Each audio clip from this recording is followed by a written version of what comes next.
उन्होंने बताया कि आपके आधा जो जिगर है ना वो हम निकालेंगे, आपके अब्बू को लगाएंगे। मैंने कहा अगर ज़्यादा सारा भी जिगर चाहिए तो भी मैं दे दूँगी। मैंने कहा जो भी हो जाए, मुझे हो जाए, कोई बात नहीं, मेरी जान भी कुर्बान है अब्बू के लिए।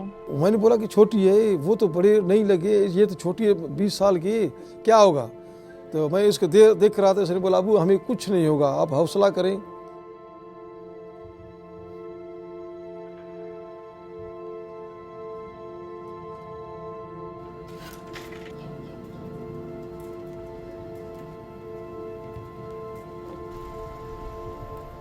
वो जो खून आता था मुंह से, जो हम ऐसा पतला हो गए, मैंने बोला यार आज मरूंगा या कल मरूंगा। खौफ आता था क्योंकि हम सुन रहे थे ना कि भाई ये जो आखिरी स्टेज है, जिसको जो कैंसर लग जाता है तो ये आखिरी स्टेज है।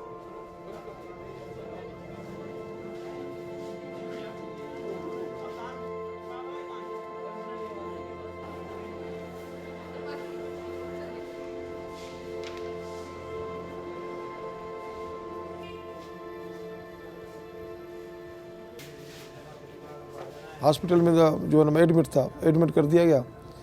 तो उधर हमें जो ना खून की जो थैलियाँ लगें बाहर से, ये मुझे मालूम नहीं था कि भाई ये किसका खून है, ये किसका है। उस डॉक्टरों ने कहा कि भाई ये उसको जो ना खून इसको मैच करो, जिसके साथ लग जाए वो खून आप लेके आए, ये मरने वाला है, क्योंकि हमारा खून जा रहा था मुँह से।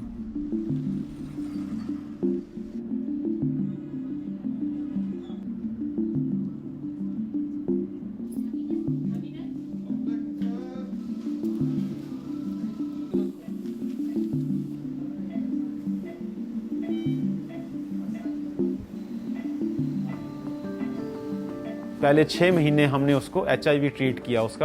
उसका वायरस का लेवल उस लेवल तक लेके आए कि जहाँ पे वो ख़तरनाक साबित नहीं होता, और उसके अलावा उसकी क़ुव्वत मुदाफ़ियत को भी बढ़ाया। HIV का पेशेंट हो, हेपेटाइटिस C का पेशेंट हो या हेपेटाइटिस B का, वो ऑपरेशन के दौरान वो सर्जन को, पैरामेडिकल स्टाफ को मुंतकिली का चांस गो के कम होता है लेकिन मौजूद होता है। तो उसमें एक्स्ट्रा प्रिकॉशंस हमने ली।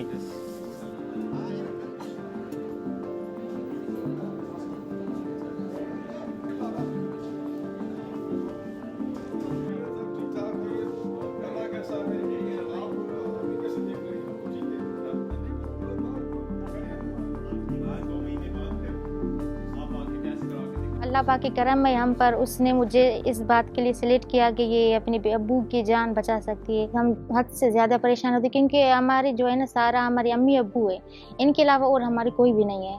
अब्बू ने बोला कि आप मेरी छोटी सी बेटी लाडली हो, आप नहीं दो, आपके और सिस्टर्स है, बस वो देंगे। मुझे पहले से भी शौक था कि मैं ही अपने अब्बू को दूंगी जिगर, और मेरी ही लग गई।